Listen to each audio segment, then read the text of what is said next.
आप उनके फोन में स्मॉल केस डाउनलोड करवाइए ना। स्टॉक्स की समझ नहीं है तो इनके फोन में स्मॉल केस डाउनलोड करो ना। क्लैरिटी चाहिए, स्मॉल केस पे जाओ।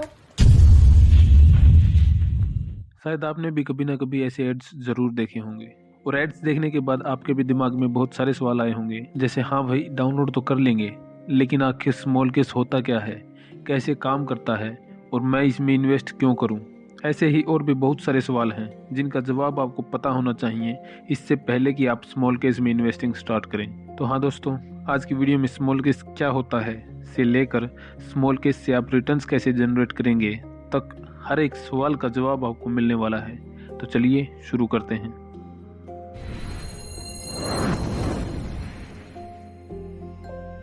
अगर हम देखें तो स्मॉल केस के आने से पहले अगर आपको स्टॉक्स में इन्वेस्ट करना होता था तो आपके पास सिर्फ दो तरीके होते थे। या तो आप डायरेक्ट स्टॉक एक्सचेंज से स्टॉक बाय कर सकते थे या फिर आप म्यूचुअल फंड्स के थ्रू स्टॉक्स में इन्वेस्ट कर सकते थे। लेकिन डायरेक्ट स्टॉक्स खरीदना आम आदमी के लिए या जिनको स्टॉक मार्केट की बहुत अच्छी समझ नहीं होती है उन लोगों के लिए थोड़ा मुश्किल होता है।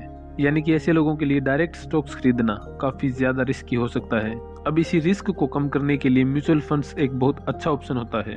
यहाँ आपका पैसा एक एक्सपर्ट के हाथों में होता है और वो आपके हिसाब से एक सही जगह पर आपका पैसा इन्वेस्ट करता है, लेकिन वो इसके बदले में आपसे 1 से 2% फीस लेता है और कभी कभी ये फीस इससे भी ज्यादा हो जाती है, जिससे कि लॉन्ग टर्म में आपकी इन्वेस्टिंग पर काफी असर पड़ता है और आपको थोड़े कम रिटर्न्स मिल पाते हैं। लेकिन अब स्मॉल केस एक मॉडर्न इन्वेस्टमेंट प्रोडक्ट है जो इन्वेस्टिंग के लिए इन दोनों के बीच का रास्ता निकालता है, यानी कि कम कॉस्ट और ज्यादा returns. Small case mutual fund से काफी मिलते जुलते हैं। स्मॉल केस में भी आप म्यूचुअल फंड्स की तरह ही एसआईपी और लमसम दोनों तरीकों से इन्वेस्ट कर सकते हैं। स्मॉल केस को भी म्यूचुअल फंड्स की तरह ही एक्सपर्ट मैनेज करते हैं और साथ ही स्मॉल केस भी सेबी रजिस्टर्ड है। आप इसे ऐसा बोल सकते हैं कि स्मॉल केस और म्यूचुअल फंड दो लोग हैं जिन्होंने सेम कॉलेज से सेम डिग्री की हुई है। स्मॉल केस कई सारे स्टॉक्स या ईटीएफ्स की एक बास्केट या पोर्टफोलियो है जिसे एक एक्सपर्ट के द्वारा किसी आइडिया, थीम या स्ट्रेटेजी के हिसाब से तैयार किया जाता है। यहाँ पर आप अपना खुद का स्मॉल केस भी बना सकते हैं। कैसे बनाना चाहिए उसकी बात हम आगे करेंगे। स्मॉल केस में आपको बहुत ज्यादा ट्रांसपेरेंसी मिलती है। पोर्टफोलियो में कौन कौन से स्टॉक्स हैं और उस पोर्टफोलियो को किस स्ट्रेटेजी पर बनाया गया है, आप ये सब भी बड़ी आसानी से देख सकते हैं। यहाँ पर आपको कोई लॉक इन पीरियड देखने को नहीं मिलता, इसलिए आप जब चाहे स्मॉल केस को खरीद या बेच सकते हैं। जब भी आप स्मॉल केस खरीदते हैं तो आपके स्टॉक्स का पूरा कंट्रोल आपको दिया जाता है। आपके खरीदे हुए स्टॉक्स आपके डीमैट अकाउंट में ऐड कर दिए जाते हैं और जब आप बेचते हैं तो स्टॉक्स आपके ही डीमैट अकाउंट से कटते हैं। अब क्योंकि स्टॉक्स आपके ही डीमैट अकाउंट में होते हैं तो आपको इस बात का डर भी नहीं रहता कि कहीं कंपनी कोई फ्रॉड ना कर दे या कहीं कंपनी बंद ही ना हो जाए।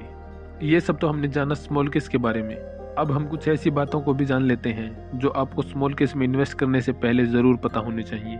नंबर 1, आपको स्मॉल केस चूज कैसे करना चाहिए। इसके लिए स्मॉल केस कहता है कि अगर आपने इन्वेस्टिंग अभी अभी स्टार्ट की है तो आपको इनके कोर सैटेलाइट अप्रोच के बेस पर बनाए गए एक हेल्दी पोर्टफोलियो में इन्वेस्टिंग करनी चाहिए।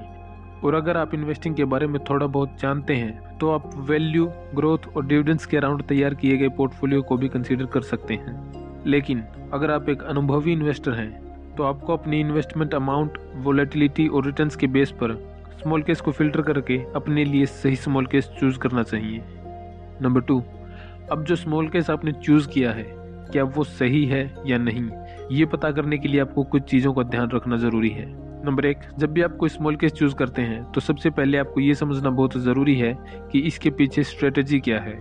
नंबर 2, स्मॉल केस चूज करते समय वोलेटिलिटी को भी समझना चाहिए। वोलेटिलिटी को समझना भी उतना ही ज़रूरी है जितना रिटर्न्स को एनालाइज करना है। वोलेटिलिटी हर स्मॉल केस में होती है, लेकिन लो, मीडियम और हाई वोलेटिलिटी के हिसाब से स्मॉल केस अलग अलग हो सकते हैं। Number 3, CAGR। CAGR बताता है कि किसी स्मॉल केस ने लॉन्च होने के बाद सालाना कितने प्रतिशत एवरेज रिटर्न्स दिए हैं। नंबर 4, मिनिमम इन्वेस्टमेंट अमाउंट, यानी कि जो स्मॉल केस आपने इन्वेस्टमेंट करने के लिए चुना है उसमें इन्वेस्ट करने के लिए आपके पास मिनिमम कितना अमाउंट होना जरूरी है।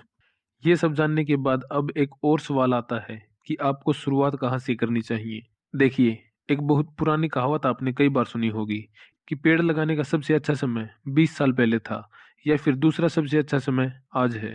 सेम यही चीज इन्वेस्टिंग पर भी लागू होती है। जितना जल्दी हो सके आपको इन्वेस्टिंग शुरू कर देनी चाहिए। सबसे पहले अच्छे से रिसर्च करें, उसके बाद इन्वेस्ट करें और लॉन्ग टर्म के लिए छोड़ दें ताकि आपकी इन्वेस्टमेंट आपके लिए अच्छे रिटर्न्स बना सके। अब हम स्मॉल केस में लगने वाली फीस को भी समझ लेते हैं। अगर आप स्मॉल केस में इन्वेस्ट करते हैं तो आपको 3 तरीके की फीस देनी पड़ती है। Number 1, brokerage. ये फीस स्मॉल केस आपसे नहीं लेता, बल्कि आप जिस ब्रोकर के थ्रू इन्वेस्टिंग करते हैं वो आपसे लेते हैं।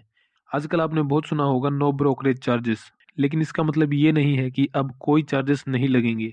ब्रोकरेज चार्जेस को छोड़कर और भी कई सारे छोटे छोटे चार्जेस होते हैं जो आपको देने पड़ते हैं। Number 2, transaction fees. जब भी आप कोई स्मॉल केस पहली बार खरीदते हैं तब आपको 100 रुपये प्लस जीएसटी यानी कि आपको 118 रुपये देने पड़ते हैं। यही एक फीस है जो डायरेक्ट स्मॉल के हिसाब से लेता है। इसके अलावा आपको कभी भी कोई फीस देने की जरूरत नहीं पड़ती है। Number 3, subscription plan. पहले हर स्मॉल केस आपको फ्री मिलता था, आप हर स्मॉल केस की पूरी जानकारी फ्री में ले सकते थे। लेकिन सब्सक्रिप्शन प्लान के आने के बाद अब कुछ स्मॉल केस ऐसे हैं जिनकी जानकारी लेने के लिए आपको सब्सक्रिप्शन लेना पड़ता है, लेकिन इसके बिना भी आपको काफ़ी अच्छे स्मॉल केस मिल सकते हैं।